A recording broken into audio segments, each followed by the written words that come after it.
सोलापूरच्या बोरामणी इथल्या तिहेरी हत्याकांड प्रकरणी 6 जणांच्या विरोधात गुन्हा दाखल करण्यात आला।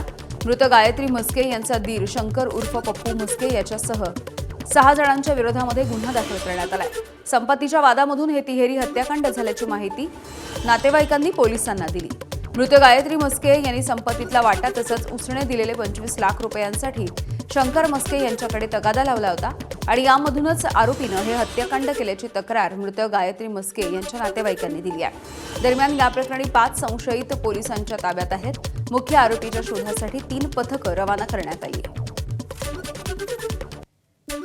6 आरोपी आहेत।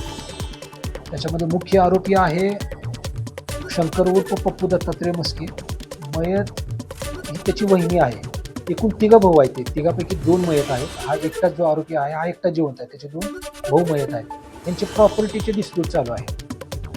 ते आहेत वाटणीसाठी वडिलोपार्जित प्रॉपर्टी आहे। ते वाटणी ही मयत जी आहे ती वाटणी मागत होती आणि हात उसने तिनं 25 लाख रुपये यातल्या आरोपीला दिलेले आहेत। ती वारंवार मागणी करत होती आणि त्या कारणावरच ती वारंवार मागणी करते म्हणूनच हा गुन्हा घडल्याचं प्रथम दर्शनाच्या तपासात आपल्याला दिसतं।